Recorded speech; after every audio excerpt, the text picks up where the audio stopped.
You will hear. Here we go. We got it. And I'm trying to get rid of the participant list here. Go to more on the right. Thank you. Yeah, and then chat at the top. Where, I guess that's the chat. Oh, So I can. I thought that was. Oh, and then now click participants. Oh, what's that? Now click participants on the left. There we go. Okay, so Treasurer Read, are you there? I'm here. Okay, terrific. And now we're going to put this on secret view, and now we can see you totally. Great. Welcome to Josephine County. Thank you. Well, I'm excited to be with you virtually.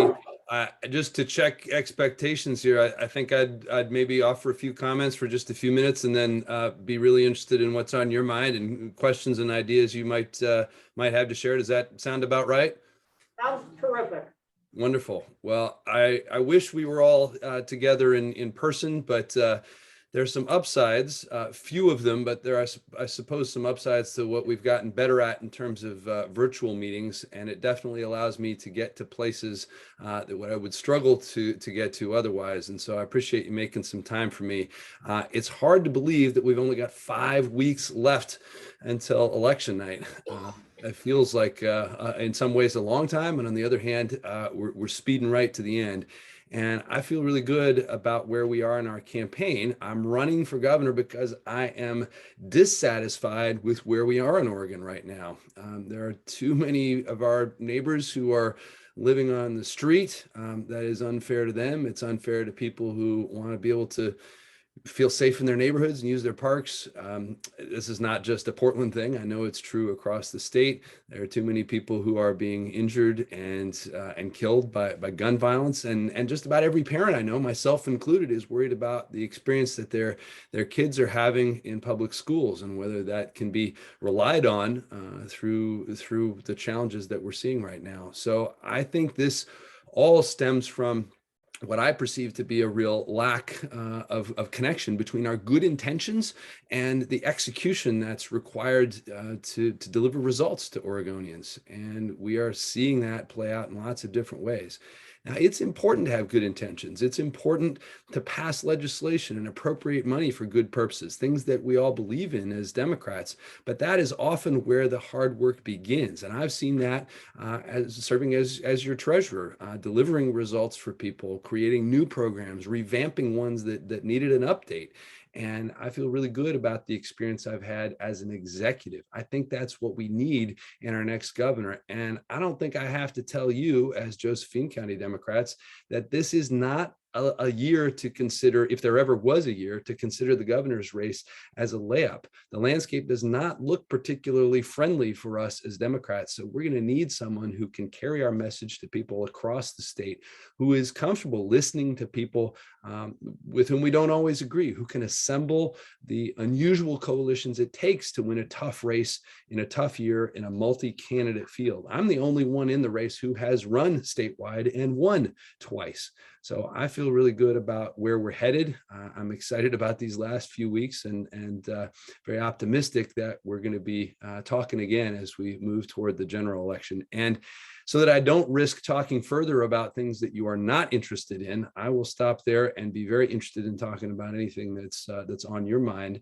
But I will just say, as a closing thought, that I really hope to earn your vote, as ballots are headed your direction very soon. And I see one question in the chat. I don't know if I should just start answering questions, or if we want to curate those. Well, let me ask one question. This is Dorothy. I do. What do you think can be done about the rural-urban divide that we have going on? I mean, we're in a rural country. You bet. What do you think you can do?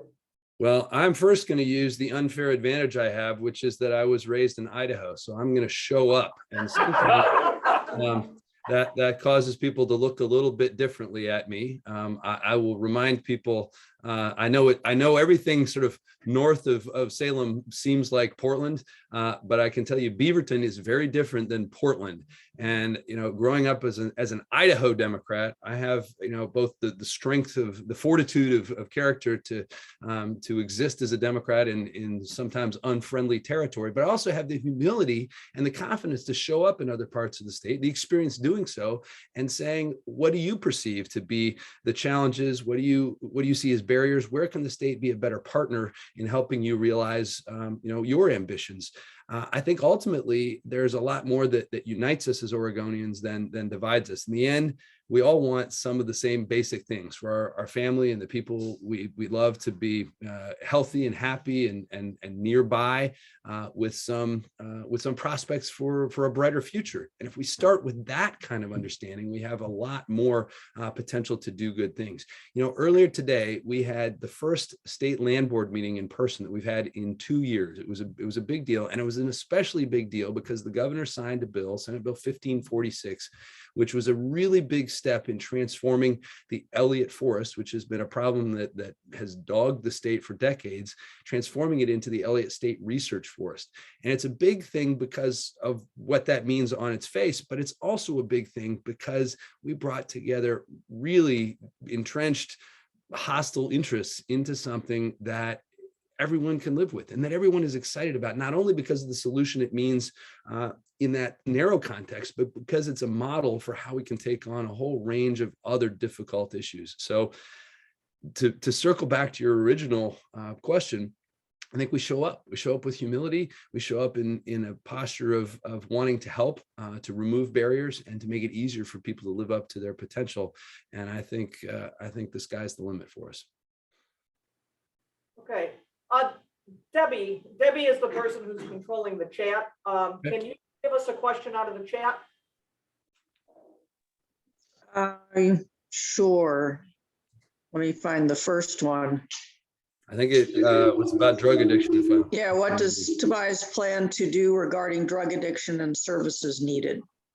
I think we have to treat it with the urgency that is required. We have kind of the worst combination in Oregon right now. We're at the top of the list in terms of the rate of people who suffer from substance use disorder, and we're at the bottom of the list in terms of access to treatment. We have to be better at that in terms of our accessibility, in terms of making sure that it fits the communities that vary across the state. Part of that is making sure that there are adequate wage and benefits for people who are providing that service. Part of it is building the pipeline for talent into those fields, and making sure that people are feeling like it's an attractive opportunity for them, that they have stability in those roles around the state. And we've got to bring the urgency, the resources to that case in a way that we haven't done so far. Not doing that is not only a missed opportunity, it's going to make things more expensive in the long run. And I've learned a lot about that as treasurer, and it's certainly going to be a priority for me as governor. Okay, do we have a question within the room? Sure. Anyone? Oh, that was a question. If there is a question, I'm ready. Is there a question in the room? Or is it only the people on Zoom who are typing them in? Okay. Well, go ahead. So segueing on Dorothy's question about the urban-rural divide. So there's a lot of money that's coming from the federal government through the state in regards to broadband. And, the attitude here is that we won't get any. And yet our need, particularly during COVID, was incredibly urgent. Our kids couldn't go to school. And so is there any way that you can shed any light on that attitude that we're not going to get anything? Well, it shouldn't be the case, certainly. And, I appreciate the way you characterize this as a segue from the rural urban question, because it's relevant here too. High-speed internet, broadband is one of the rare issues maybe I shouldn't say rare, but it is an issue where urban and rural are pulling in the same direction, because you put it really articulately. It's a problem in rural areas. What's surprising to some people, probably not to you, is that it can also be a serious problem in urban areas. The way that connectivity is measured is very flawed, as you probably know. If a single household in a census tract has access to broadband, that whole census tract is considered to be served, when it's not a reliable mechanism. So both urban and rural areas have this issue, and I think that adds some political heft to the question, because we can all be pulling in that same direction. And you're right. If high-speed internet broadband was ever a luxury, we revealed pretty dramatically during COVID that it's not. We also revealed through the wildfires that it's not a luxury. It's a necessity, not only for education, for economic development, for public safety. And we've got to use these dollars that are coming from the federal government to make sure that we're addressing it across the state. It has enormous potential to, along those lines that I was talking about in the previous question. If we we know that what people want in a lot of ways is consistent. What they also need is some of those basics. Broadband should be considered essential infrastructure, because it allows so many other things to happen. One of the upsides of the way we can build back from forest fires is by using some of the flexible federal dollars. By burying utility lines, we reduce the risk to wildfires. That's a perfect time to lay down fiber and bring broadband to places that haven't previously had it. And again, it has that economic development potential, it has public safety potential. And I have spent a bunch of time as one of the co-chairs of the Wildfire Economic Recovery Council, and as a person who really cares about economic development, thinking about these things. When I'm governor, we will make sure that those dollars are equitably distributed across the state, because it is not a luxury, it's a necessity. Hey, Debbie, can you give us a question from the chat? Okay, rural Oregon suffers from, oops. Somebody typed in and I lost it. Uh-oh, let me see if I can see it. Here it is. Rural Oregon suffers from chronic lack of jobs and affordable housing and chronic poverty. Do you support funding a robust, clean energy economy to create jobs and prepare for a climate protective economy? That's an easy answer, and it's an enthusiastic yes. Not only do we need to do this to avoid lots of threats and harm and bad things happening, as the questioner put it, we have tremendous economic opportunity and upside by embracing the need to adapt to and combat the climate catastrophe. There are enormous versions of potential throughout the state, whether it's offshore wind along the coast, whether it's precision agriculture and the ability to compensate landowners, farmers, ranchers for increasing the carbon content of their soil. We can make ourselves much more resilient and much more secure economically by finding the ways that these are relevant to communities across the state. And it is one of my highest priorities as a candidate, as treasurer, and certainly will be as governor. Anybody have a question in the room? We always go back and forth. Yes. Yes, as governor, you would be in charge of public schools as well. And I'm just curious, seeing where we've gone over the last 7 years in terms of the LGBTQ and the sexuality education. Are you satisfied where it is? Would you take it further? Would you see it necessary to roll it back, and particularly in K through 5, the elementary grades? I think I missed a key element in the middle of the question. You said, "Am I satisfied with what?" Well, in other words, are you satisfied with the Oregon Department of Education and how it's implemented our current governor's leadership in the areas of LGBTQ and gender studies and so forth? Okay, thank you. Yes, I definitely missed the words on the first attempt. I think we've always got to be seeking to be better. The important thing here is for everyone to have confidence and the ability to be who they are fully. I think there are so many challenges in front of us that when we do anything that leaves talent on the sidelines, we're doing ourselves a disservice. There's opportunities, I think, to make things better and be clear about our intention to make Oregon a place where people can be fully who they are. Okay. We'll do one on the chat and then we'll get to you. Okay, another one on the chat. Okay. If there is another COVID surge, what would your response be? Are you supportive of mask mandates, vaccine mandates, business closures, church closures, blah, blah, blah?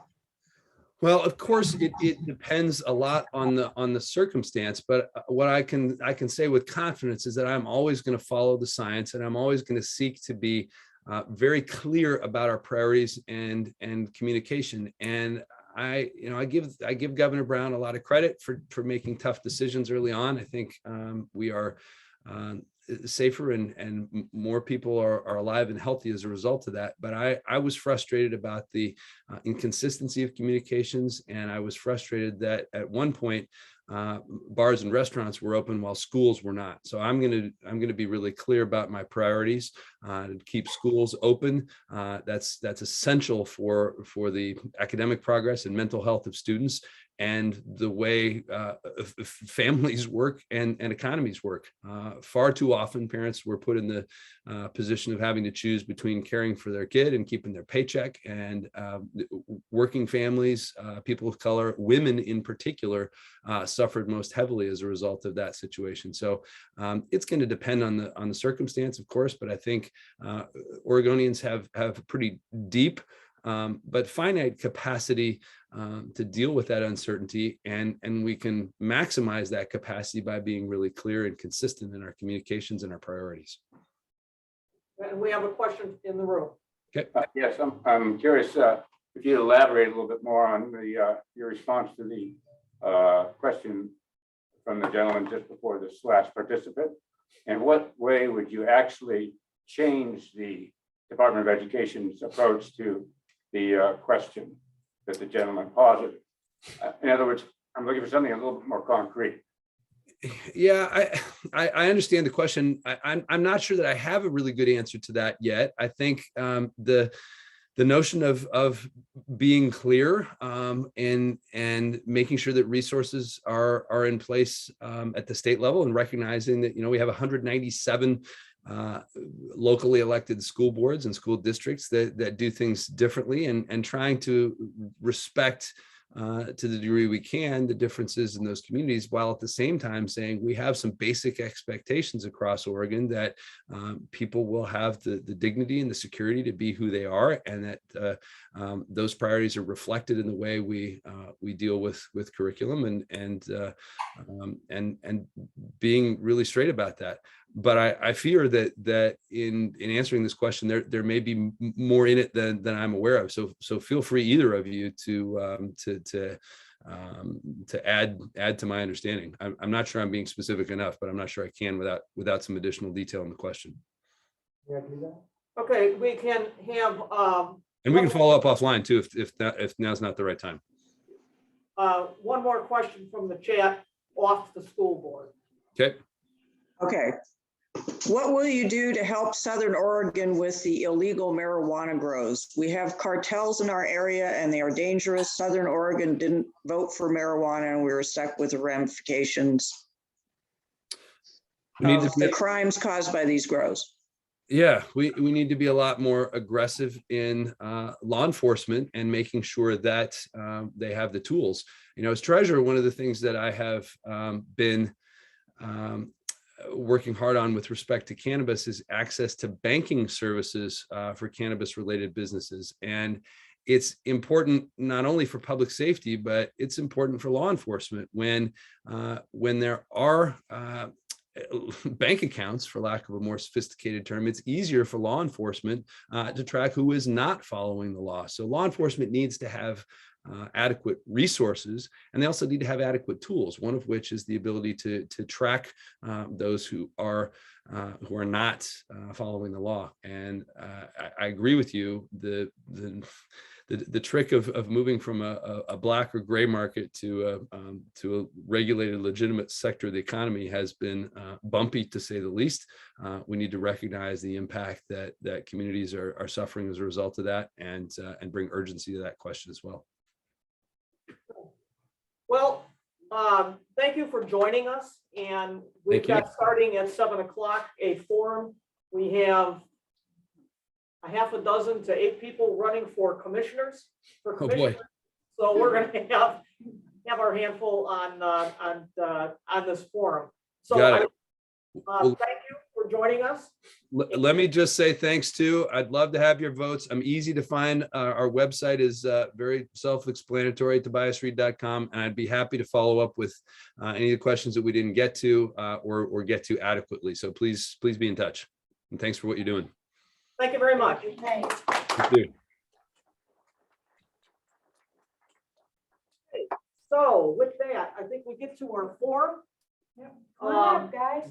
And you want to come to the front, and depending on how many people we have here, we may need to bring a chair or two more out. I think we're good. Think we're good? Okay. Computer is doing weird stuff. Ever since I went to Windows 10, it suddenly went to the storage. I'll just. Okay, do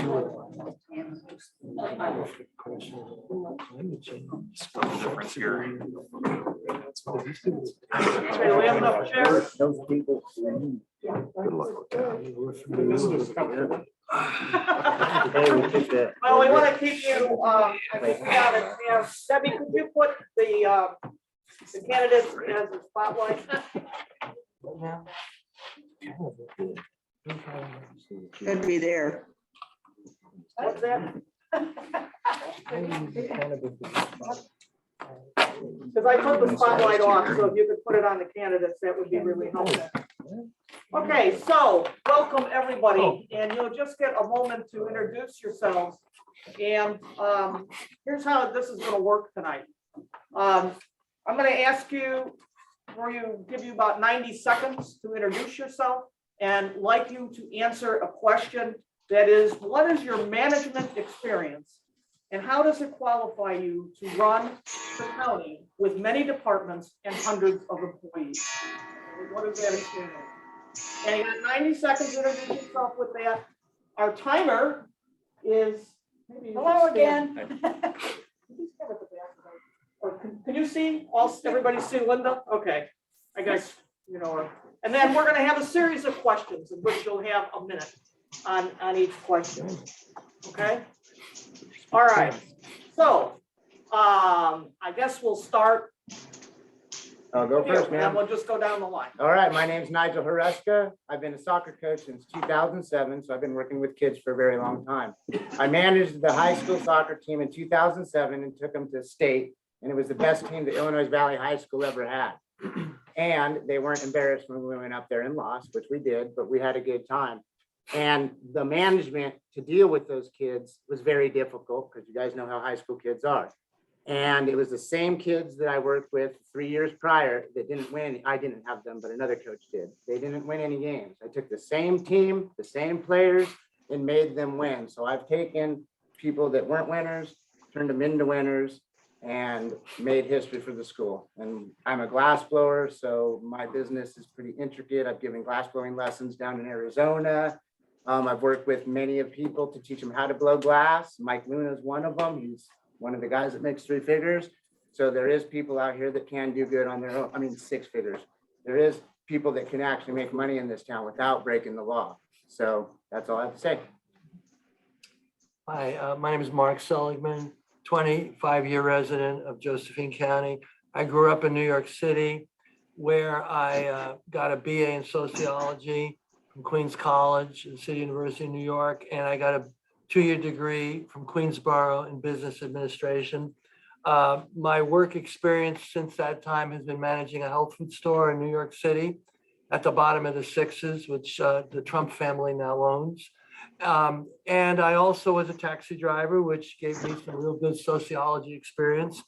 And for 40 years in Northern California and here, I have been the owner of Brush Brothers Yard Service, and we've worked for many people. I also have been involved in county politics since about 2008, been to more meetings than everybody on this table combined since then. So my experience is both practical and theoretical. And, you know, my goal is to see prosperity in Josephine County, which is something, if we were prosperous, we would be far more successful and have less crime. And I think our values would be better off considering what it is now. So that's my work experience. 40 years as a landscape maintenance individual. I've built my business up, and I know how it's important to relate to the public. Thank you. My name's John West. I was born on Dimmick Street where the hospital no longer exists. So I was born right here in Grants Pass, and I'm a small business owner. I started several businesses from $500 and turned a few of them into multi-million-dollar businesses by hard work and making my dollar go the farthest it can go. And so I graduated high school, have a forestry degree from college, and I'm been as a small business owner for a long time, and I believe it puts me in the right qualifications and mode for this specific job, and that's kind of the nuts and bolts of me. Good evening. My name is Brian DeLagrange. My family's been in Josephine County for 4 generations. I too was born at the hospital on Dimmick. I graduated Grants Pass High School, went into the Air Force after high school, and then I got my bachelor's degree from University of Oregon in business administration. After that, I went to work at the family business, which was DeLagrange Insurance, is now Insurance Lounge here in town. And then after that, I got into energy efficiency work with Energy Trust of Oregon, which is a nonprofit based out of Portland that does energy efficiency for Pacific Power and Portland General Electric. And I've been working for them off and on for about 12 years. I have experience from being on the Grants Pass City Parks Committee. I'm on the Grants Pass School Board currently. I am on Grants Pass City Council. And in the time that I've been on holding those seats, I've been very effective, and us as a board and us as a council have been very effective in getting results and facilitating change and forward progress. So my management experience pertains to other governmental agencies that I'm currently involved with, which directly pertain to the commissioner position. Thank you.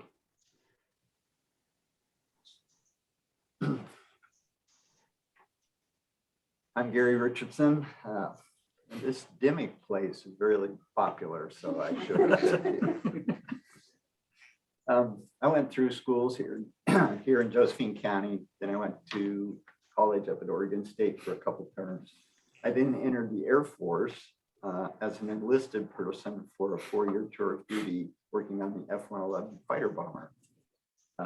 Returning to Oregon State, I completed a degree in electrical and computer engineering, graduating with honors.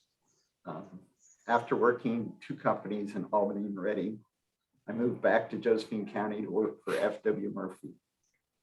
I'm a registered professional engineer in electrical for the state of Oregon with 35 years of experience in engineering. I've served my community as board member for Habitat for Humanity, been involved with running youth programs for decades, and as a board member of Grants Pass School District number 7. Oops, sorry. I've been on the District 7 school board for 16 years. The district has approximately 600 employees. I've been part of budgeting and setting goals for the district during that time. We've successfully navigated through the 2008-2009 budgetary shortfalls, keeping band music and other programs that surrounding districts did not keep. I have a proven track record of building relationships and working with teams. I've interacted with people from Canada, China, Indonesia, England, and Mexico, working with many different departments within my company and locations to develop and launch successful products. Hi, everybody. I'm Mark Jones. Unlike those three, I was not born here. However, I moved here. My family came here when I was a year old, so I claim to be born here. Grew up out in the Murphy area, graduated Hidden Valley High School. In 91, I started my career in the fire service, which led me to Phoenix, Arizona, where I retired from the City of Scottsdale Fire Department in 2018. Prior to the fire service, my management experience, I was a night manager at a grocery store, Ray Century Supermarket in Mill River. During my fire service, I have Fire Officer 1, 2, and 3 certifications and training. I have Leadership 1, 2, and 3 certifications and training, all that I gained through the fire service. Also during the fire service time, I was co-chair of a ARF team, and we provided the aircraft rescue and firefighting for the Scottsdale Airport as well. So that's as far as management and leadership. Mine is all based through the fire service, where I was also a squad boss in wildland fires back in the early to mid 90s. But in the fire service, leadership in the fire service all comes from gaining the trust and respect of those below you, and actually leading them and not just managing them. So. Thank you very much. All right, so now we'll start questions, and this is like a minute. We'll start with you, Mark, on this one. Since this is a nonpartisan office, explain your understanding of nonpartisan politics. What do you see as the best way for an elected official to respond to criticism from the media or to a constituent with different perspectives?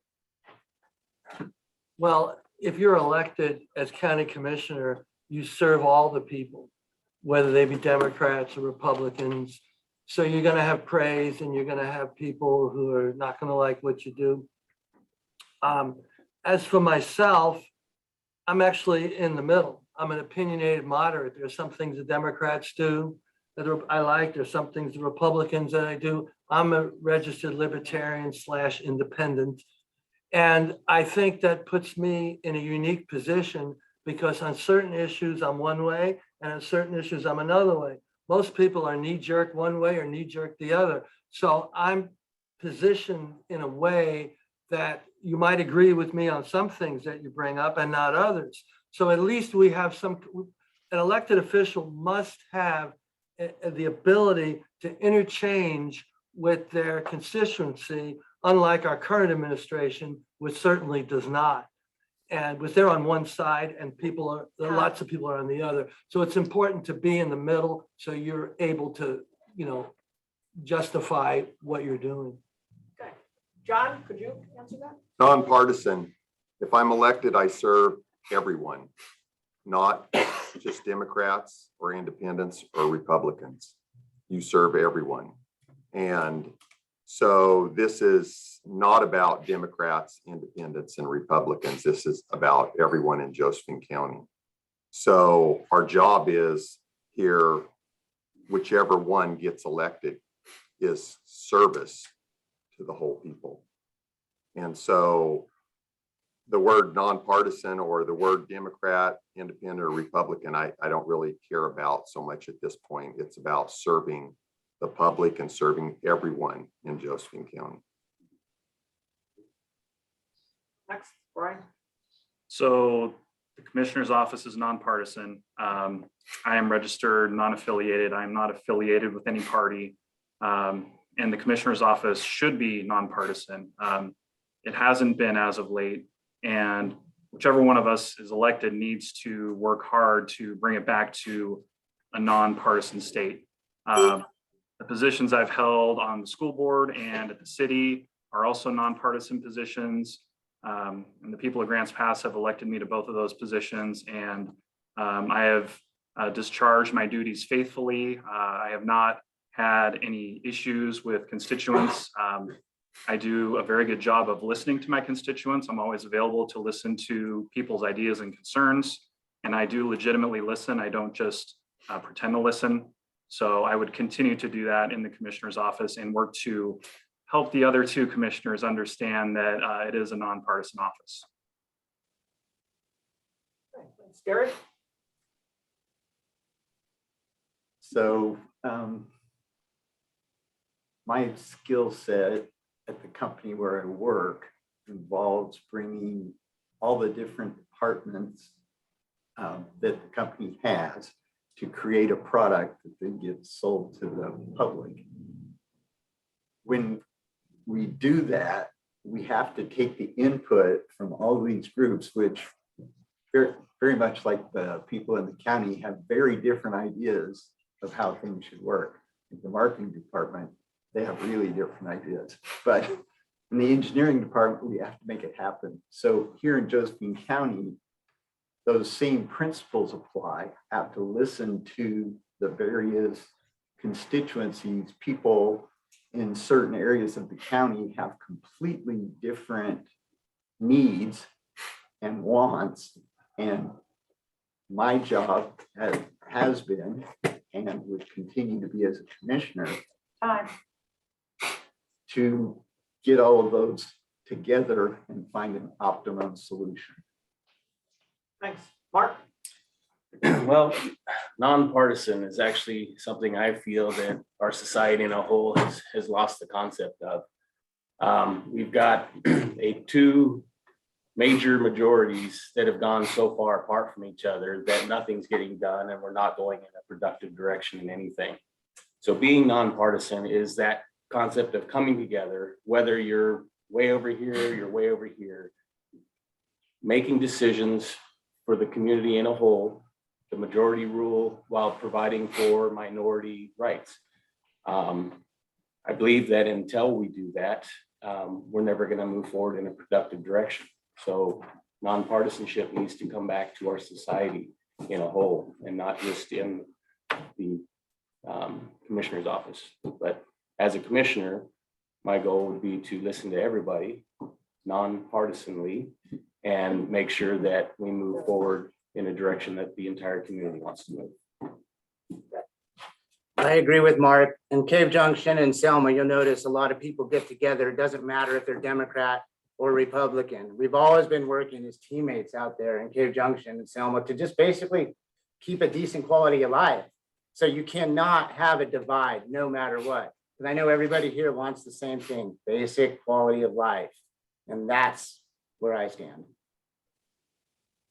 All right, thank you. Okay, we'll start with you, John. Notice I'm the pattern here. By the way, I want everybody to know that these questions, when people signed up for the meeting, they were asked for what questions do you want? And so I spent a good chunk of time kind of synthesizing these and getting them down, combining things. So if we have time at the end, we'll take questions from the audience, but right now we're going to go with the ones that came in. What do you see as the best solution for providing adequate funding for the sheriff's department? So I believe my opinion, we have kind of a five-fold process here. We can do nothing and leave it like it is. There is lots of people throwing around a tourism tax, sales tax, property tax, this tax, that tax. Take one of those, or I believe we go back and we continue to fight. And I believe by talking with the ONC funding board, for a year to 2 years away from getting some money from the ONC timbers that we won in court, And I believe we take that money, we shift it to the sheriff. I believe that we go in and we cut the waste and the spending from county government, and we move the money that is able to be moved from them cuts of waste and spending. Not all of it can be moved to the sheriff, but some of it can in different departments, and we move that to help pay for the sheriff before we ever ask the citizens of Josephine County to raise taxes, anything like that. Specifically, what waste have you identified? I believe that we're not efficient in many areas of county government in different departments. Right now I'm on the campaign trail, so I don't have the time, and I'm not making this as an excuse. I just don't have the time to sit down and spend the umpteen hours, because I don't even know if you're going to elect me. And if you do, I will spend that time and I will fight for every single dollar of waste in every department. Right. So on sheriff's funding, if we do nothing, if we do that option, we're going to lose the entire patrol division in the county. So I don't really consider that one of the options that we should be considering, because that's not what we want to happen. So if we're going to fund the sheriff's office, there have been some ideas thrown around. There's been a lodging tax idea. There's been several other ideas that could help supplement a core funding of the sheriff's office, but none of the ideas are a silver bullet. None of these ideas are anything that are going to essentially forego the need for some sort of tax on the community. Just because if we want the service for the sheriff's department, we're not going to be able to get it for free. We're going to have to pay for some portion of that. For a long time, the ONC funds paid for that for us, and it was great. But we can no longer count on the ONC funds. They may come back at some point in some limited amount, but it's certainly not any amount that we can count on. So we need to really consider the possibility that we're going to have to actually pay for the service that we want with the sheriff's department, whether that's temporary levy or a law enforcement taxing district. And some of these other ideas can help supplement that funding. But the situation is that if we want the law enforcement and the patrols and the detectives in the county, we're going to have to pay for most of it. So I would advocate for looking at a levy option or possibly a law enforcement taxing district.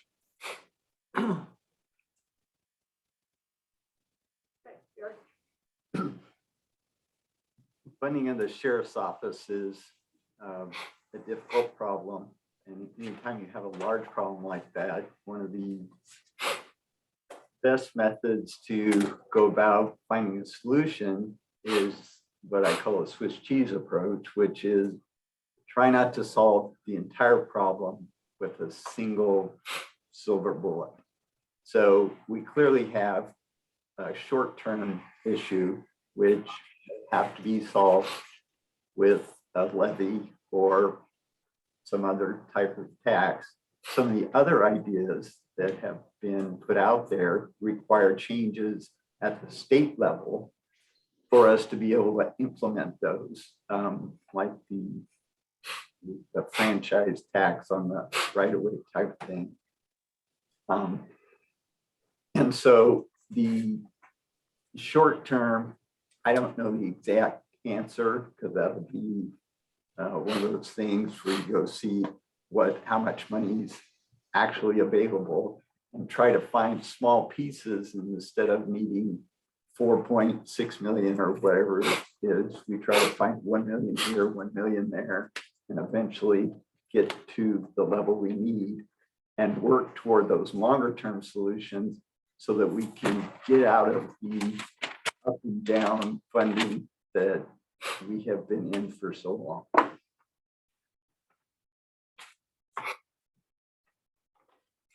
My turn? All right. Well, I know, like Brian was saying, there's been a few different revenue streams looked into, some ideas to form like a sheriff's fund using a lot of different ideas. However, even if they were to reach that amount that was needed, the 4.6 million, I don't believe they would be able to be implemented in time.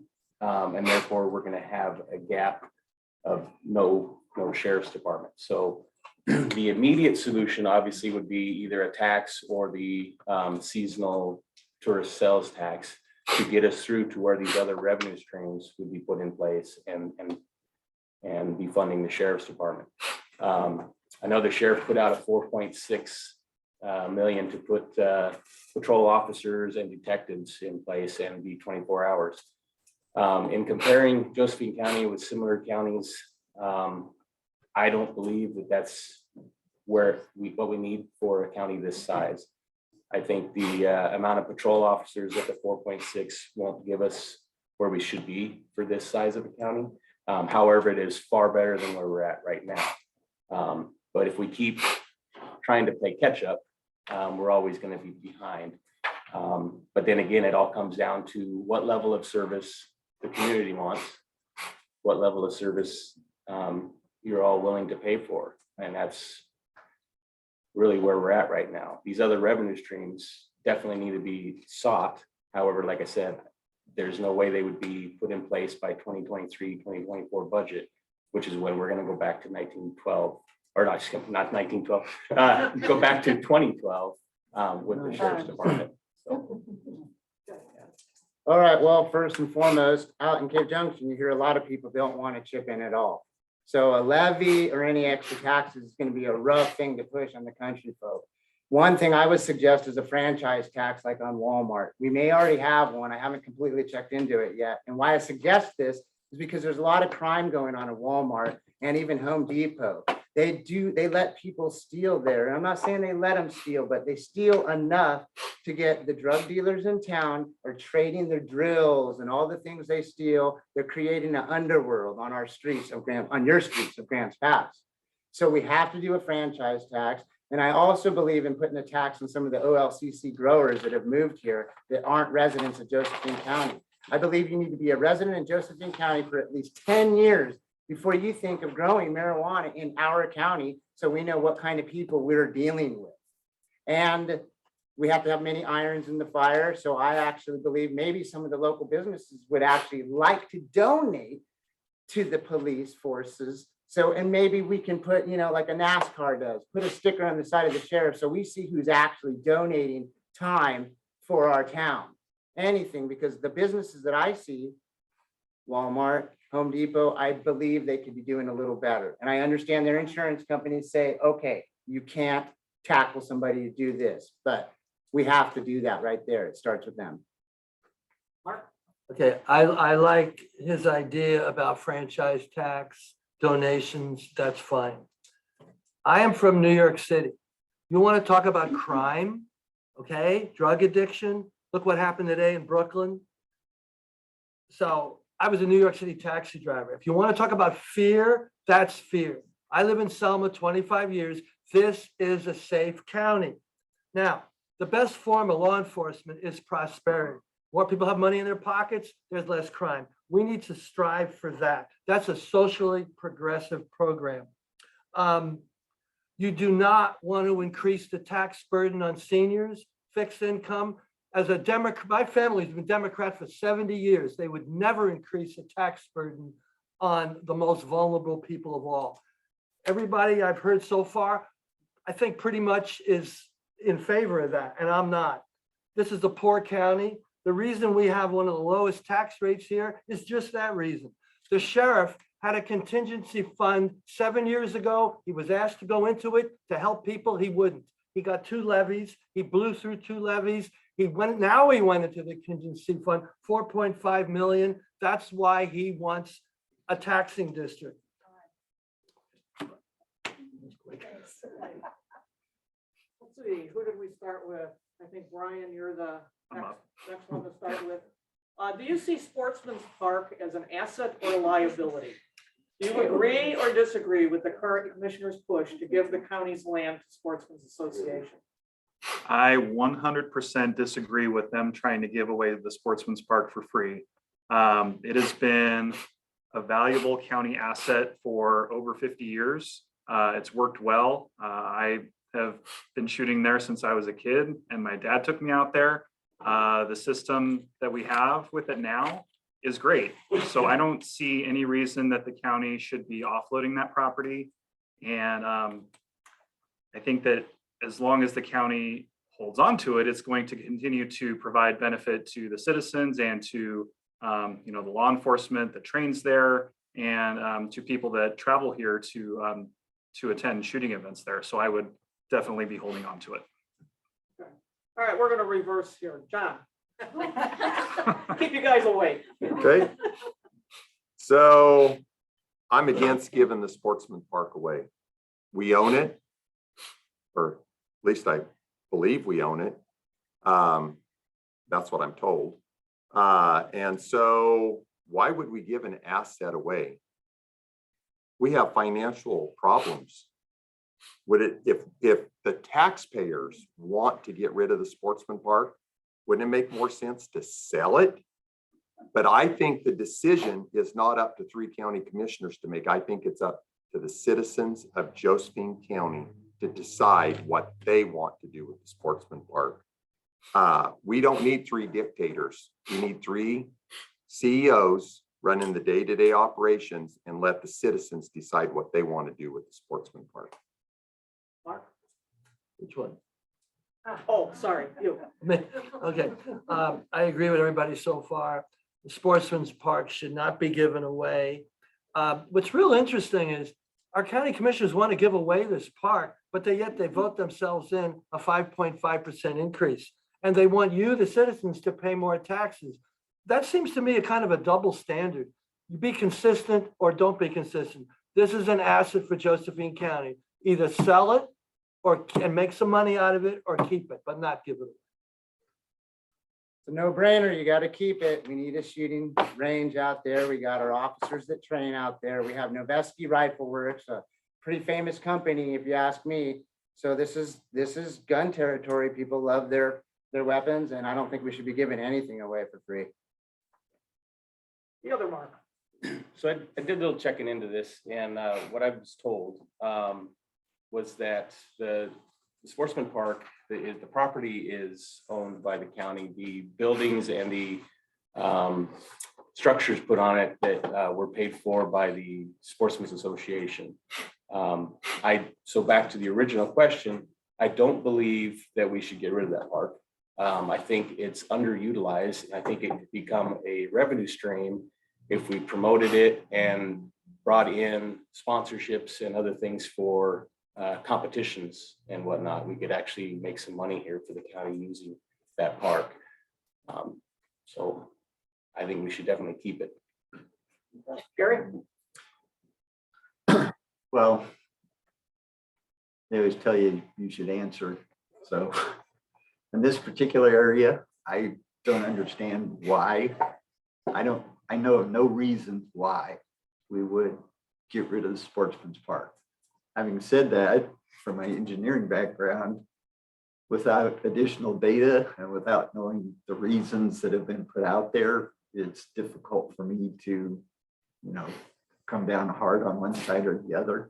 But in general, I don't see any need to get rid of the Sportsman's Park. It's been a very valuable thing for the community, and I've spent some time out there also.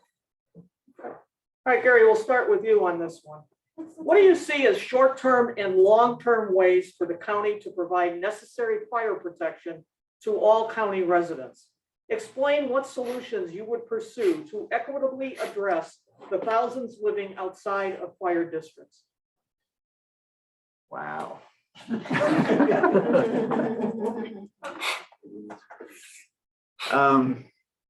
Well, it was interesting. Earlier tonight, they were talking to the governor candidate, and one of the questions had to do with the urban-rural divide. And actually, here in Josephine County, we have our own urban-rural divide. As you get away from the 2 cities that we have here, it's very rural. They really aren't interested in paying for additional services and things like that. As you get closer to the 2 cities, you find people that are more willing for that kind of thing. to pay for that kind of service through a tax, through a fire district. So the equitable part is where it gets difficult. I'm somewhat envisioning possibly finding areas within the county that would be willing to form fire districts, but not necessarily a fire district that covers the entire county, so that we can. Right. So wildfire is a huge risk in our county. And that risk is going up every year. We're in a long-term drought. The risk is just going to keep increasing. So to not have an independent fire district that covers all of the unprotected areas of the county is just totally irresponsible. The prospect of a fire district was on the ballot just recently, and it almost passed. It was just a few percent away.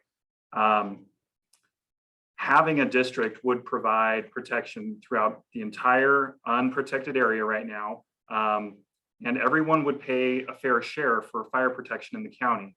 Right now, there's a portion that choose to not pay, and that makes all of us less safe from fire. So having a fire district will have everyone pay their fair share, and the people that are paying currently, most of them will actually be paying a little bit less when everybody's paying. So it's in the best interest of everyone to have a fire district throughout the entire unprotected area that everyone pays their share into. Okay. So I have 30 years of experience in wildland firefighting. I own a company. And I can tell you right now, you've seen it down south. 250 fire departments, Borate bombers, helicopters. Did they save those towns? No. Did they save those homes? No. So I don't think anyone is opposing to a fire district. What they're opposing to is a property tax measure that only goes up, and it forces them to pay for something that they have no problem with, the fire district, that they don't want to be forced out of their home over a property tax measure. So there's lots of ways we can go about this. We can do the fire district, and we can work on it little by little, but ultimately it does not matter what the three commissioners think. The voters need to decide what they want and how much they want to spend if they want a property tax measure attached to a fire district. They voted it down because they wouldn't vote down the fire district. They voted it down because the property tax measure attached to the fire district. I would support whatever the citizens vote on. I would agree with. The role of government is to protect us from fires, floods, and pandemics. On the fire, my business, Brush Brothers Yard Service, we've for 40 years fire defensible space. I do not support more taxes for a fire district unless the voters vote for it. Regarding those people that say, like one of our commissioner candidates, the portion that doesn't pay, basically, if you don't pay your fire insurance, like in North Valley, and your house burns down, you're out of luck. They'll stop the fire, but your insurance will not pay. So there's the stupidity of not paying. Who was it that said, "Hi, I'm from the government. I'm here to help you"? Well, in this case, I agree with John completely. Look at what government did down south in Paradise. The whole town was destroyed. But again, whatever the voters want, I would support. But, fire defensible space, do the things that you can to prevent wildfires. I actually agree with Mark. I have a friend that's in the yard maintenance business, and I've actually seen his handiwork stop a fire. And I also agree with John. The fire district, yes, if the people want to vote on it, absolutely. But I could also see where some people go, we live so far away, no matter what and how much protection we have, they ain't going to get here on time. And I could see the logic in that also. But when it comes down to it, it's up to the people to vote in more taxes, not the 3 commissioners to shove it down their throats. Next. So I think your original question was what, if you could read that first part of it again for me? What do you see as short-term and long-term ways for the county to provide necessary fire protection to all county residents? So obviously, long-term, I believe the county should have its own standalone fire department, a county-run fire service. However, in order to do that, to put the infrastructure in place and to have everything, we're looking upwards of $40 million to start a fire department like that. The fire district was put on the ballot with the idea that the fire district would contract with either an existing fire district nearby or a private fire service provider to provide the coverage for that area. I believe that's a short-term, more fiscally responsible way of doing it. Again, it comes to the citizens. Obviously, they need to decide whether that's something they want to pay for.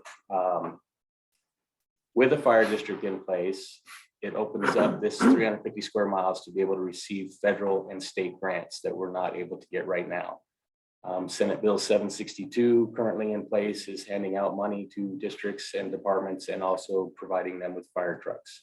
We're not going to get any of that, and that's my time. So Thank you.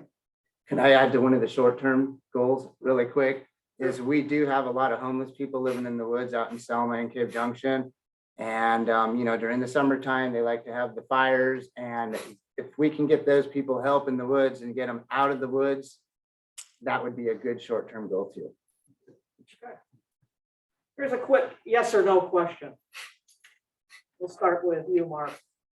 Do you believe Oregon's vote by mail system is safe and fair? Yes.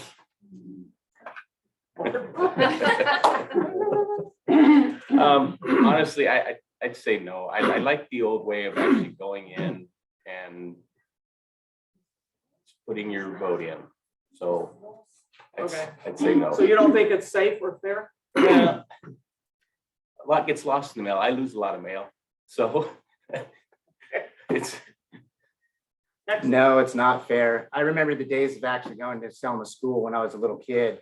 You got to watch my mom wait in line and see all the other community members come down. That stands out in my mind. And that's never going to happen again. And that's a shame. So no on the mail in. I remember the old days and I actually did like them, even though I was too young to vote. Okay. Mark Seligman. I just said, I'm not a supporter of Donald Trump, and I feel the mail is fair, and we had a fair election. And I'm saying, and yeah, I remember the good old days. That was good, but what's wrong with it? Nothing. John. The vote by mail is convenient, but apparently it's not convenient enough because we don't get a very good voter turnout. That's just for my say so with that. I'm not a big fan of it for the simple fact that we had a son in the military that moved on and we still got his ballot in the mail. And I don't know why we got it for years afterwards. We could have filled it out. We could have goofed the system, but we didn't. So I think if it's going to be a ballot by mail, it needs to be better than what it is. Yeah, the vote by mail system has worked very well. I think it's very fair and equitable, and it actually makes voting more accessible to people because there's a lot of people that cannot get to a physical ballot box in the time allotted for whatever reason. So I think it's fair and equitable. Here. The system as is currently implemented here in Oregon, I remember when it first got implemented, I had a lot of concerns about it. It has served Oregon well. I don't think it is, there is potential for abuse, and there's probably small amounts of abuse. The amount of that, whether it's actually enough to swing elections, I don't know. But so I'd have to say, no, it's not as good as it should be. Okay.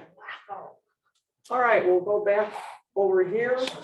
What is your position on the code enforcement ordinance to be voted on next month? Okay, well, personally, I've dealt with code enforcement recently, and I would say repeal it because the appraisers, or when they do come over, sometimes they just put that little note on the little card on the gate.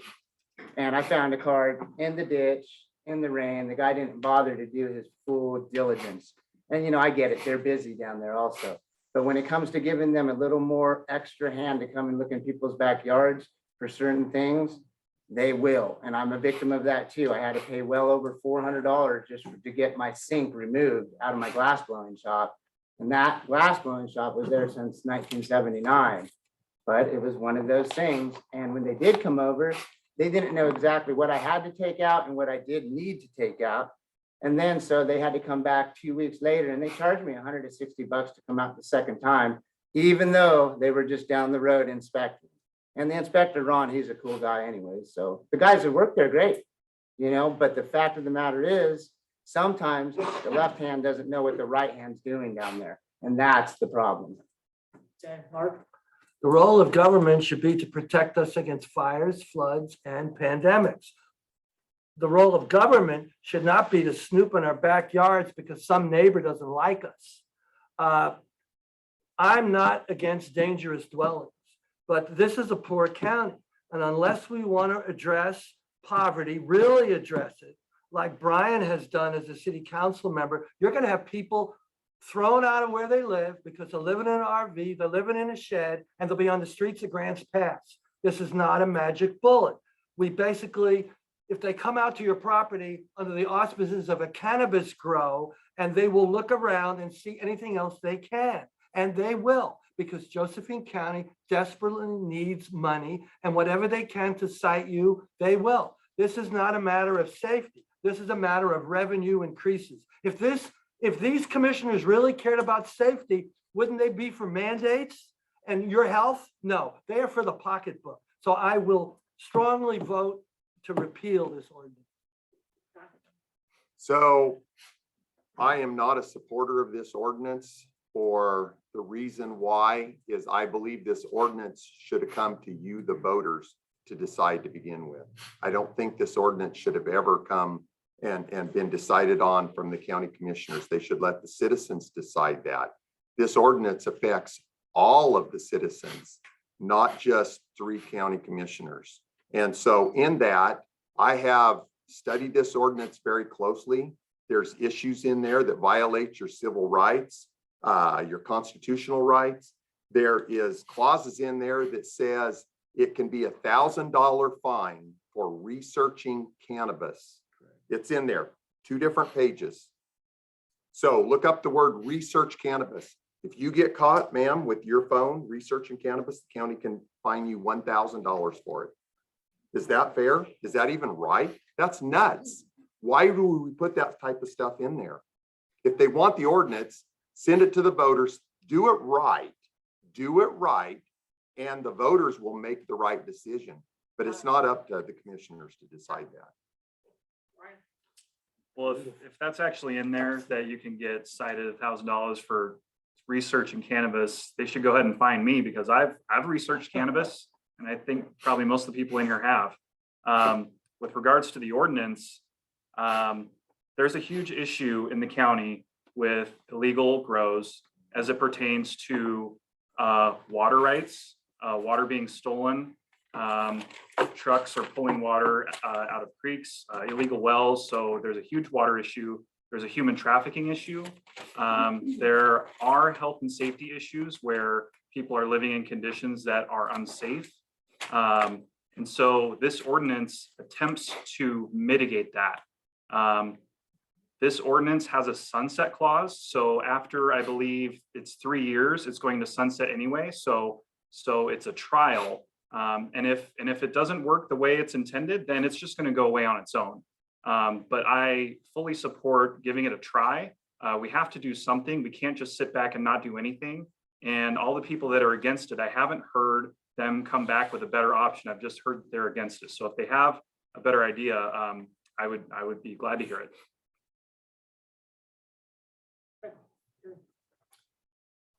So I looked through the ordinance, and there are indeed very concerning issues in that ordinance.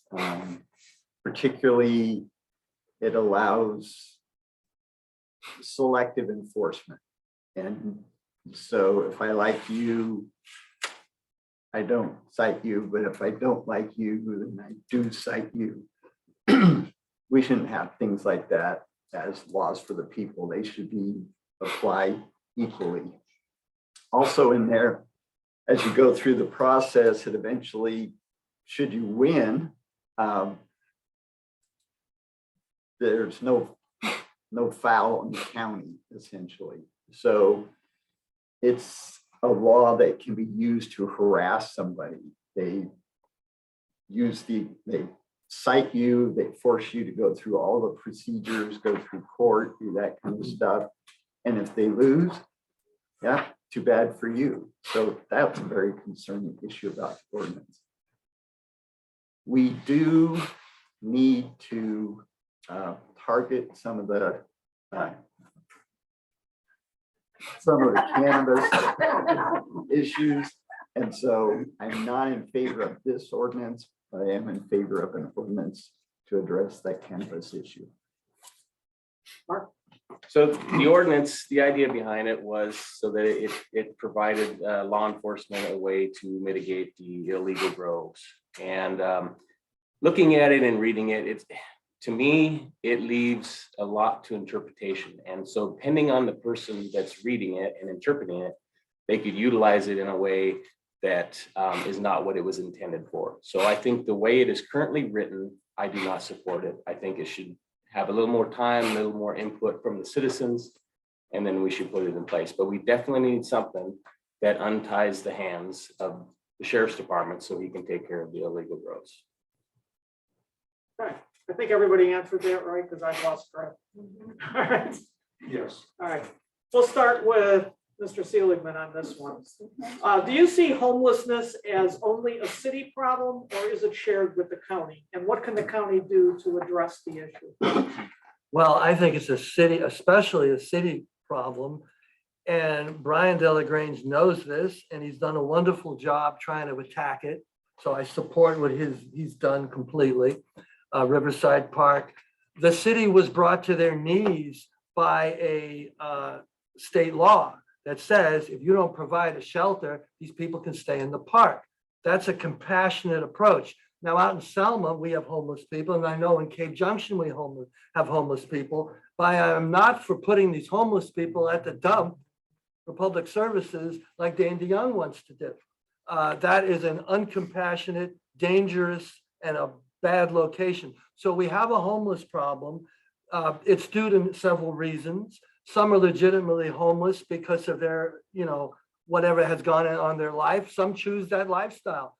But no matter what we do as county or city officials, we must have a compassionate approach where we realize these are human beings and there, but for the grace of God go I. And by the way, we can have a lot more homeless people on the streets of Grants Pass and Cave Junction if all these code violations with people living in RVs are forced to leave their home. So consider that when you think about government, okay? So I believe that probably our biggest homeless problem is inside the city limits, but we have a homeless problem in the county. I'm not saying we don't. We have shelters, we have entities that are only running at half full. I'm not sure why they're at half full. Why isn't more of those people there? I don't believe putting homeless shelters behind schools, subdivisions, churches is necessarily the answer. The public had an outroar on it. And I think you better be careful where you think you're going to house all these people. And remember, when you put them in a housing complex in our communities, and I'm not saying that we don't need to be compassionate, somebody's got to pay for that. And if the state and the federal government doesn't pay for it, that means the taxpayers pay for it. So I believe we can take those people, take a lot of them, they have great schooling, we bring them back and make them productive citizens, and we get them jobs and we help them be just like us. Right. So we've been working at the city to address this issue head on. We've been working to set up an urban campground that is a managed facility where homeless people can get back on their feet. Case management comes in, they're fed, it's secure, it's a safe place for them to rebuild their life. And we're very close to accomplishing that goal in Grants Pass. Cave Junction is working on a similar initiative right now. So they're a little bit behind, but they're coming along in the same regard. As far as the homeless outside of the cities, it is a huge issue. And a lot of the homeless outside of the cities, some of them, just live in the woods, but a lot of them are in vehicles. A lot of them are in cars or trucks or RVs or whatever vehicle they happen to have.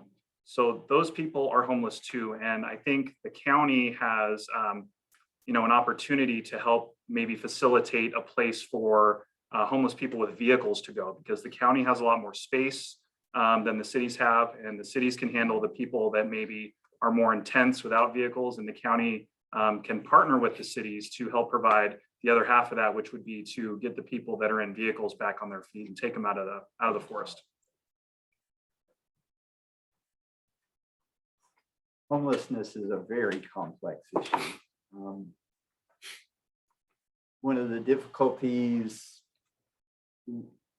we in our community would take care of the homeless in our community, but there's a concern that if you create benefits without requiring an equivalent responsibility to be a productive citizen, that we will attract more homeless people that way.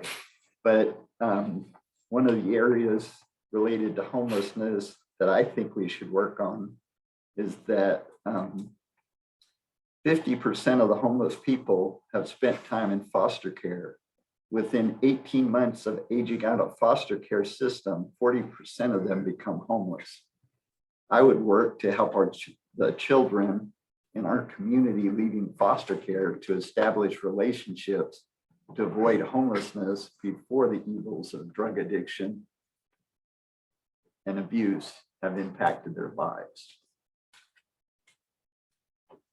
So I believe there are many aspects to the homeless problem. On one end, you have a mental health issue, drugs, alcohol, that are keeping these people from getting into homes, getting jobs, being productive members of society. On the other end, you have families that can't afford the housing market now. So we have a housing market that's created rents that are so high that people can't afford them. So they're stuck out, either living out of their car in the woods, which creates the homeless issue out in the county. So as a county, I think we need to hit it on two ends. We need to start with the mental health issue. There's currently no room in the hospitals for mental health. And a lot of people have issues trying to get into rehab. There's waiting lists. So creating more rehab facilities or more mental health facilities for these people is one way to start. The other end would be for the county to maybe utilize some of the land, create small homes, use government funding to help build them, and then use Section 8 to fund the rent for those small homes, and then be able to charge a low-end rent for some of these people who need homes. It would also be another revenue stream for the county, as having like a property management department within the county running rentals, and that would help with the families that just don't quite have enough to get into a $1,500 a month rent. All right, trapped in Grants Pass, huh? So you were promised to come to Oregon for the old green rush. So the immigrants move in here. A lot of these people want to go back home. They're broke and they can't go back home. They need to get reunited with their families. Half of them are on fentanyl now. And we know that the fentanyls are, I know I'm being nice to them, more than half, but no, you'd be surprised. The fentanyl is huge on the streets. It's coming in through Utah. Their pressing lab is in Beaver, Utah. That's where the cartel's head pressing lab is. And more is coming here. I have a friend who's a drug counselor in Utah. So when you get released from the penitentiary in Utah, you meet my friend Aaron Hofdahl. He's lost 6 clients since December. We have a plague on our streets. We have to reunite these people with their broken homes. And honestly, some of them have to get bus tickets to get sent back home. And we have to be that middle ground to help them. And then the urban house sounds great, but have any of you guys actually moved somebody onto your property and tried to help them out? Well, I have. And I had the guy live on my property for 3 years. He pulled a K-bar knife on me. He almost stabbed me. When I put him to the ground, he called the police on me and he tried to get me arrested. So it's a double-edged sword when you're dealing with these people. They sit and they look at people. Fernando, he's from Cave Junction. He knows. He got out of here. Congratulations, Fernando. Think everybody answered that? All right. Let's start with you this time, Mark, down at the other end. All right. What is your understanding of the Oregon revised statutes regarding public meetings, in particular, the rules concerning executive sessions? What do you understand as the purpose of these guidelines? Different question, huh? Yeah, that was, all right. Could you repeat that question, please? What is your understanding of the Oregon revised statutes regarding public meetings, in particular, the rules concerning executive sessions, which does not allow public? Right. What do you understand is the purpose of those guidelines? Well, obviously, the purpose of the guidelines for public meetings is to allow for public input. That's why they do the public comment sections during their public meetings. As far as the executive session, those are, for my understanding, would be like deciding county budgets and things like that, after they've received the input from both legal and public comment. Great. Let's do you next. Purpose of the Oregon open meeting law is so that people can see how the decisions their government makes are made. The section related to executive sessions so that no public gets to see are only for those issues where it would be detrimental for essentially everyone to know what was being discussed. So whenever the government body is trying to negotiate, clearly you don't want to tell the other side what the maximum amount they're willing to pay. So that kind of stuff stays in the executive session. Everything else is pretty much out so the public can watch it be debated between the members of the body that are making the decisions. Brian? Yeah, I agree with everything Gary said. I would just add that, other scenarios where executive session is warranted is anytime legal counsel is giving the elected body advice, confidential legal advice. There's also scenarios where sensitive personnel issues or evaluations of parts of those can occur in executive session, but there's an issue with the elected bodies being held accountable to executive session because, sometimes they would like to kind of shoehorn something into executive session when it's kind of maybe a gray area and maybe it's not totally executive session material. We actually just had something like that happen at the city at our workshop last week where I was unsure if it was totally executive session material. So I actually got up and left the meeting until they were done. And then I came back in at the end to vote. But that's why we have the media there, is to hold the elected body accountable because they are still allowed in executive session when the public is not. But it's very important. So public meetings, they're supposed to post them, I believe, 3 times. So you, the public, they post them the first time, so many days, the next posting, and then the last time. So you, the people, the voters, get to know about it. You get to find out what it's about, so they can't just slide it in without your knowledge. So that's supposed to be what they do. So executive session, they post, they're going to have an executive session similar to that. They're not going to tell you what they said or the verdict of it because it could be the attorneys having to give the leaders some information that they just can't put out to the media. But most of all, I really want the people to know. I want you to be informed about every meeting. I want you to go the process to work so you know ahead of time, and so there is no funny-duddy business from city or county government pulling a fast one on you, the voter. I kind of agree with John on this. Whoever you elect, you have to trust. You don't know what's going to happen the next 4 years.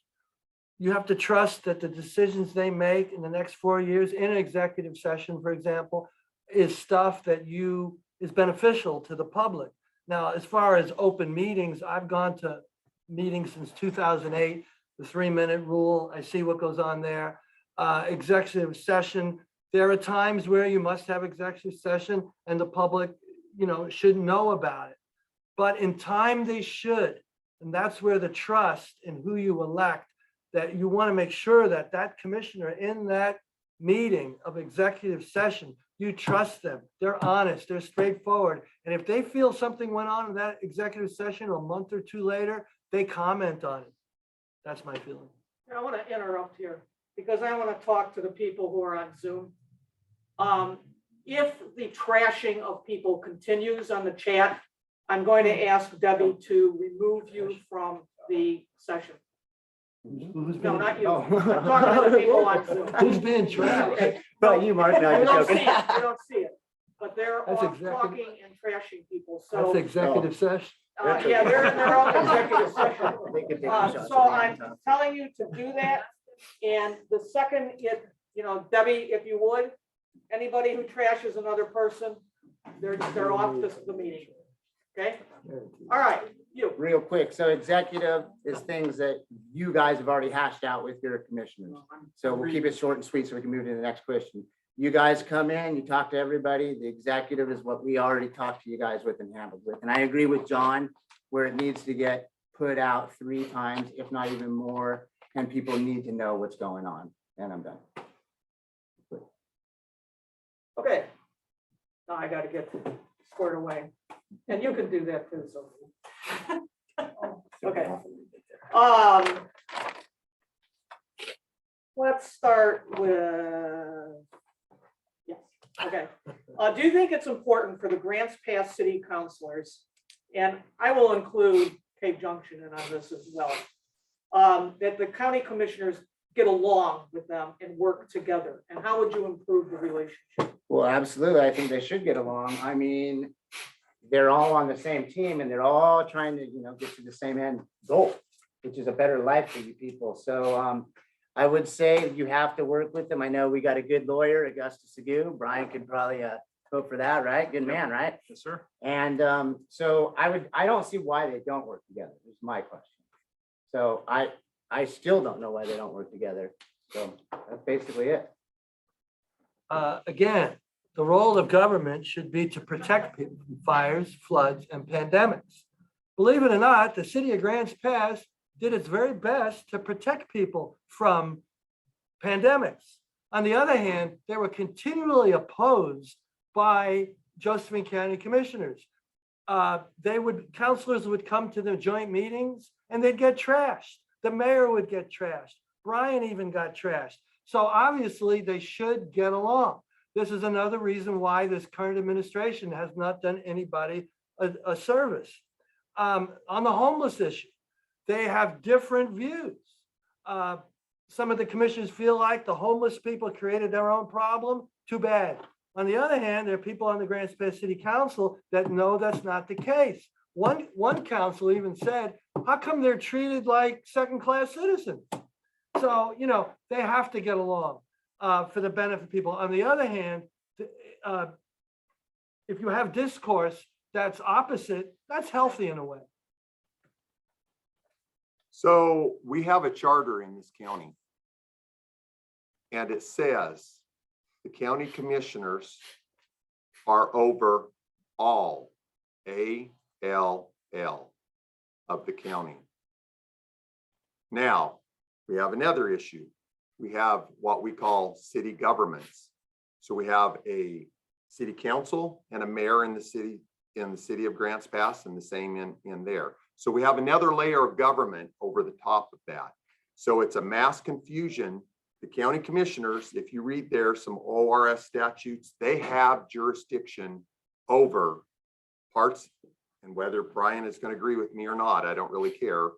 They have jurisdiction inside of the city of Grants Pass, according to the charter. The people voted that charter in, it's in effect today. Now, because we have that other layer of government, it makes things kind of tough, but that doesn't give the commissioners right to run the whole city. That's not what I'm saying. I'm just saying, so what it needs to be is the commissioners working with the other layer of government in both of those cities for the best of the people, because we have the charter, and if the people don't like it, they need to revise and change the charter. So the mindset that John just explained is the exact mindset of the current commissioners. They're not interested in working with city council. They're interested in trying to boss city council around instead of being collaborative. I feel that I am very uniquely positioned being on city council now and being a commissioner to help bridge that divide with Grants Pass City Council and to be more of a partnership instead of so adversarial. Because when it's adversarial, we don't get as much done. So if we can partner with the city and the county and Cave Junction together, we're just going to be more effective. We're just going to get more done. And it only makes sense to do that. And the relationships that I have on city council now are very strong. And so I would really look forward to working together with the city and the county to just accomplish more.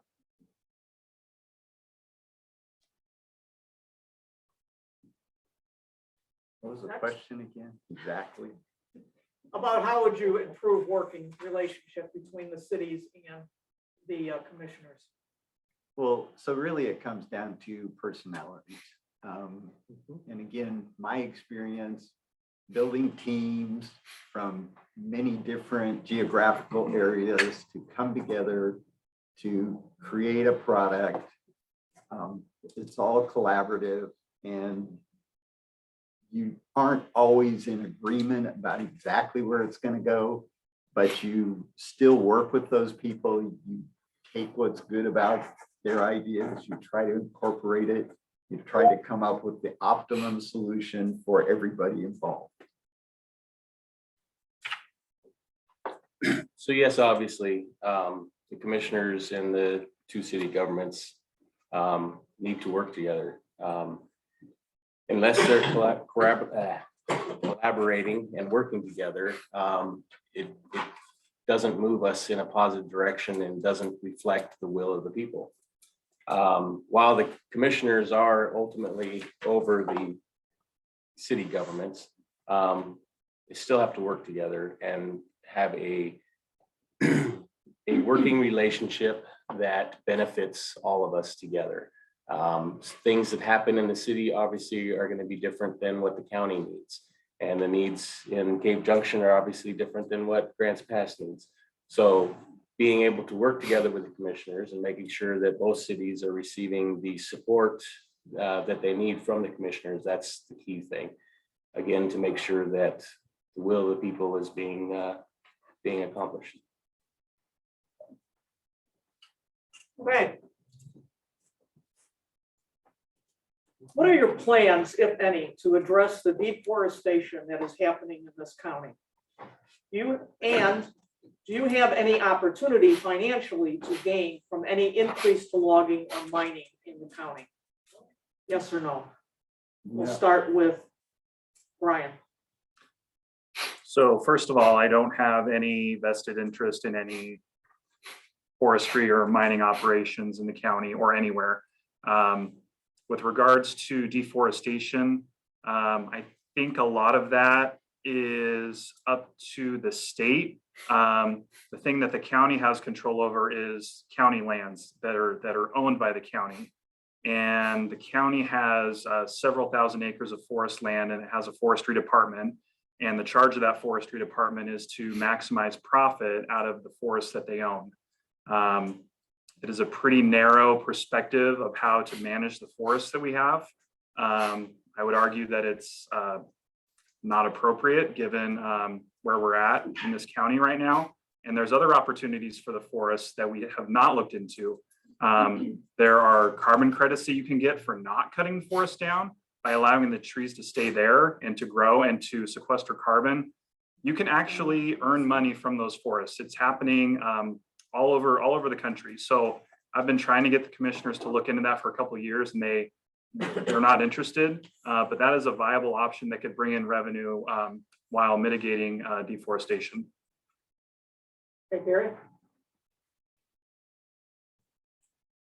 I have no timber or mining interest.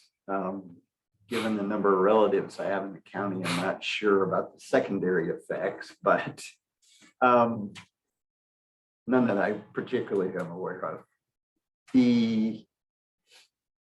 Most of the logging and deforestation issues and stuff are addressed at the state and federal level. So what the commissioner's job would be is to interface with those two groups and to build relationships with them so that they can understand the needs we have here and do things that are appropriate for the people here in this county. So most of my experience with the forest and timber industry basically stems from the wildland fires. I've seen mismanaged forests burn up and leave everybody with nothing but a bunch of burnt up sticks and a moonscape landscape. And the other side of it, I've seen somebody like Coconino National Forest come in and they logged all but 100 trees per acre. And it made those trees much healthier. It created defensible space around the city of Flagstaff, which was amazing. So if a fire started out in the woods, it wouldn't get to the city, and vice versa. The city wouldn't, expand into the forest.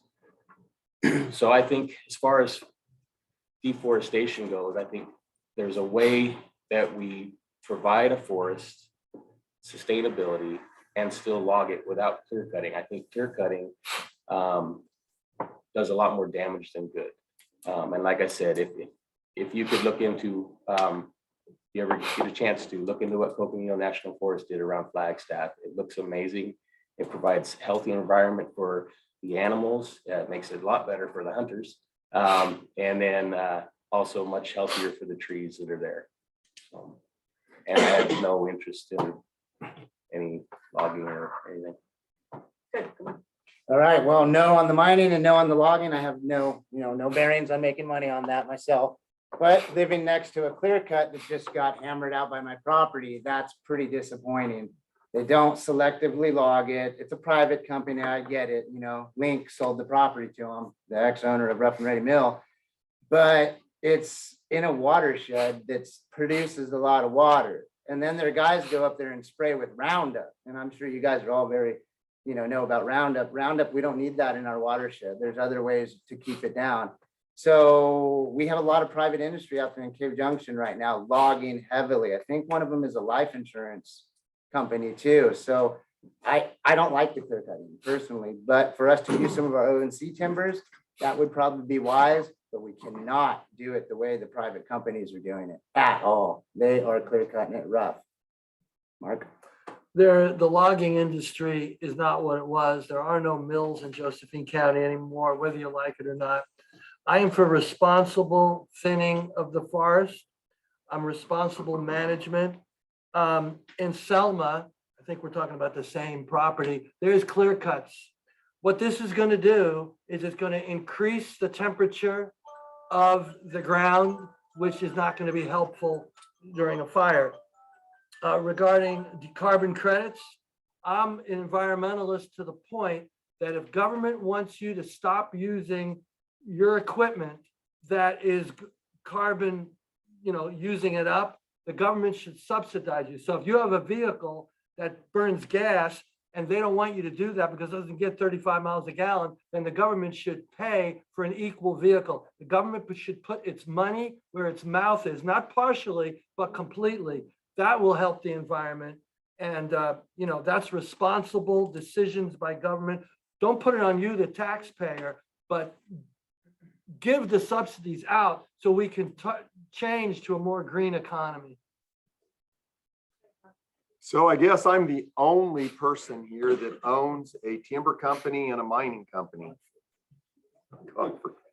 So it's not a bad thing. I manage lots of people's timberland for them. I manage one guy in Williams. We, if you couldn't put your arms, if you could put your arms all the way around the tree, we didn't cut it down. He's on the third cycle now in the last 20 years because we only cut the big trees and then we let the next one become the big trees and the next one. And so it's a selective forest. He loves it. He's able to feed his family and create revenue, but he also has his forest all the time.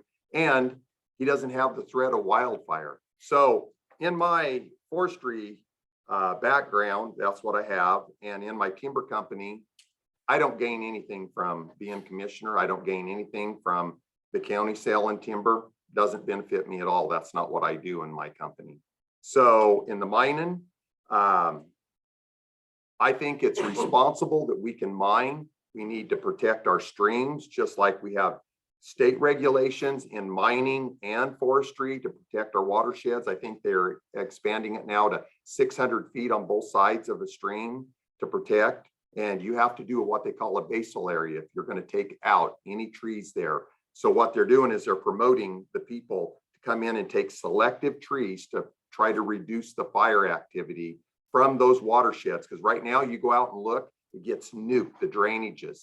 The trees fall over, the water, when it does rain and the high waters come, it erodes those drainages and the dirt runs to the ocean. It's a disaster. We need a balance of management in our forest. If not, our forest fire activity is not going to get better. Okay. All right, so here's what we're going to do is we're rolling to the end. I want one question from the chat that Debbie will pick, and I'll give you a few moments to do that. And who would like to ask a question here? And you are? Nathan Sable. Okay, Nathan. Ask your question. Oh, right now? Right now. I thought you were going to the chat first. No, I'm going to let her read through the over 100 messages. So being a county commissioner is a political job. It's a bridge building job. It's a relationship job. It's a policy making job, but it's also a management job.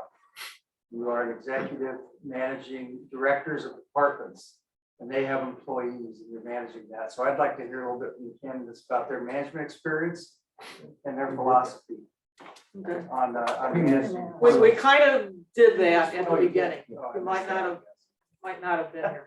Okay, anybody else? I was the wrong. That's another question. You have another question? Anybody else here? How can we all be this quiet? Yes. There was a comment, and I'm not sure who said it, that the sheriff's hands were tied without this ordinance being passed for illegal grows. And my understanding is first of all, the grows are registered to be legal. The county would know every grow that if it's legal. And they would know if it's illegal because it's not registered. They have helicopters. I'm sure they fly over the county and check out to see what's going on. At least that's what they did when everything was illegal. I'm sure they're doing it now. What I don't understand is what is preventing law enforcement, state patrol, county, city, if it's illegal in the city, what's preventing them right now from enforcing the laws that we have already to crack down and eliminate these illegal grow sites? May I answer that? There is a false narrative going on right now We've had marijuana grows. I agree with you, unlawful, water theft, all of that. Look around your neighborhoods. 50 to 70% of these grows are going away. You're not gonna have the problem you had before. Yet the sheriff is getting $5 million if he wants it, and he's dragging his heels to go out and bust these grows that do exist.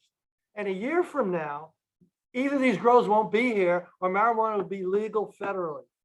So we have to look more than just 1 year. We have to look beyond. But right now, the sheriff wants you to think all these grows are existing. The reason they're not existing is because there's no profit. So you're talking about law enforcement. He can get the money, but he's making excuses. And what is he gonna do when he gets the money if the grows are diminished 50%? That's a narrative you're not hearing. Okay. I'm gonna pick Brian to also answer that. Okay, so there's some nuance because there's the sheriff's department and then there's also code enforcement. So code enforcement is separate from the sheriff's department. The sheriff's department has limited resources. They can enforce in a limited capacity based on the capacity that they have. They partner with other agencies locally and state agencies. There is a drug enforcement team, a multi-jurisdictional team that addresses illegal grows. So that is all existing. One of the problems is that that team and its resources are not enough to handle the enormity of the problem. So on the other side, you have county code enforcement, which is not law enforcement, but they go out and they, if they see violations or health and safety, which is addressed with the ordinance, currently they have no ability to impose any sort of penalties, any sort of fines. If they see something that is a violation, they can send a strongly worded letter, but that's it. They can send as many letters as they want, but nothing. They have no enforcement ability right now. Code enforcement has no ability to actually enforce. I'm So not referring to the code enforcement. I'm not referring to code enforcement. I know they have no legal basis. I'm talking about legal law enforcement hierarchy. I think Well, so he answered the question. one of the issues is going to be, you say that you know that it's an illegal grow, but the sheriff doesn't get to go there and do anything about it until he can get a warrant or some kind of paperwork to go there. If it's just a greenhouse, how does the sheriff know it's an illegal grow?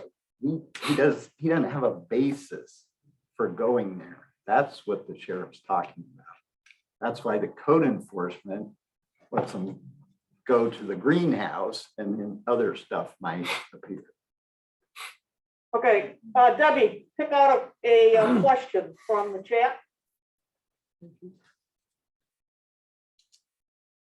Still there? Ah, Yes, I'm here. okay.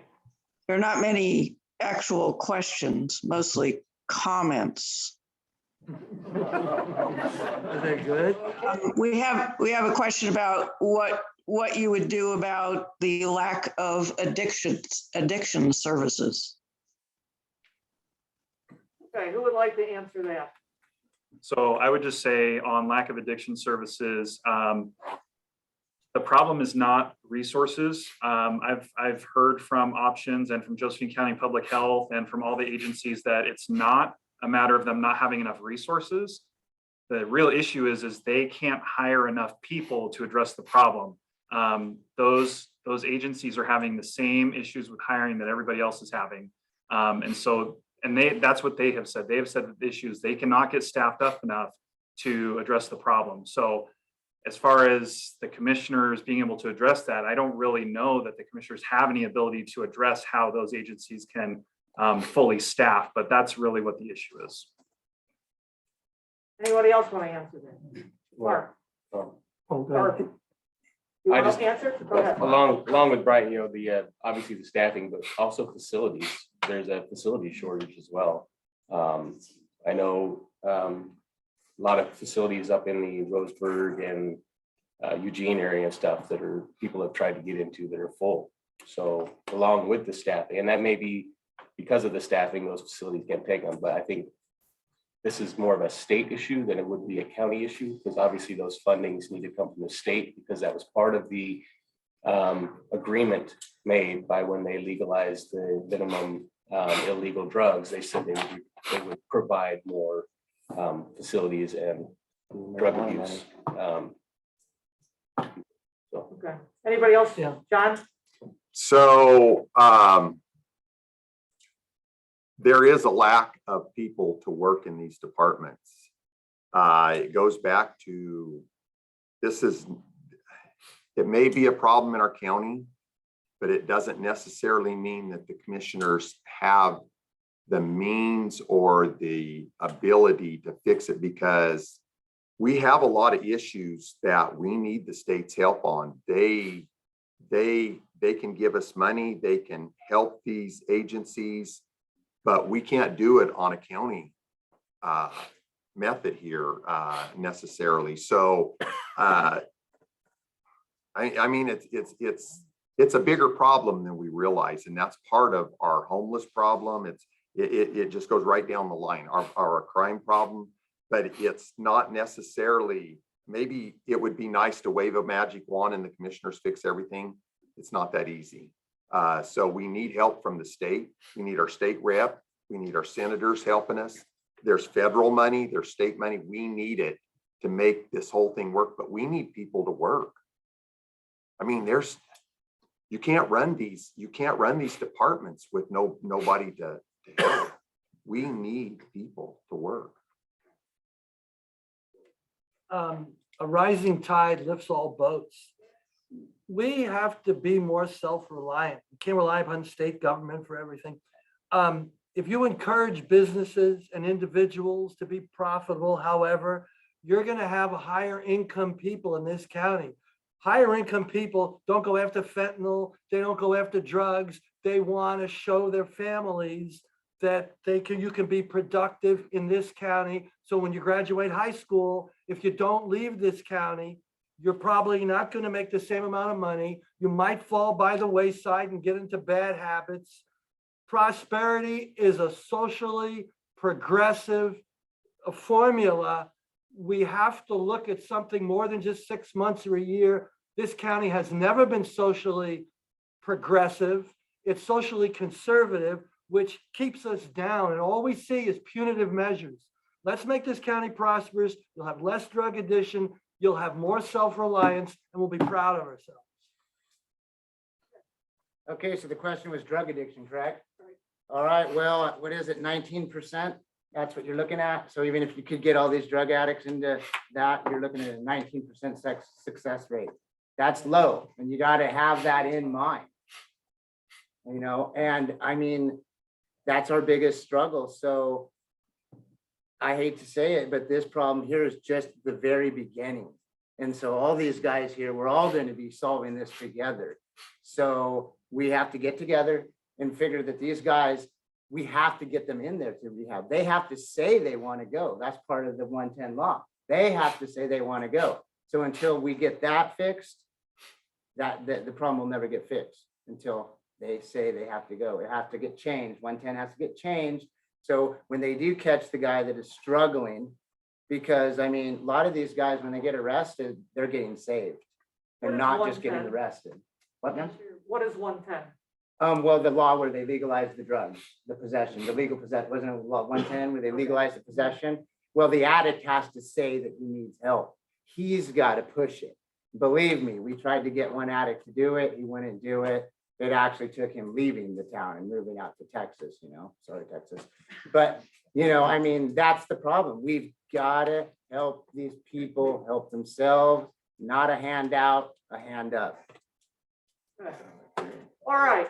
Well, we've hit past 8:30. I want to thank everybody for coming. For those who are here, you can mill around for a while, talk to the candidates. We're going to shut Zoom down right now because it's not going to provide, all it's going to provide is a little chat screen for a few people. But other than that, I want to thank everybody for coming. I think personally, I think it was a very good forum, lots of questions. I thank everybody who sent us questions ahead of time. It kept me busy for a while today. So, okay, with that.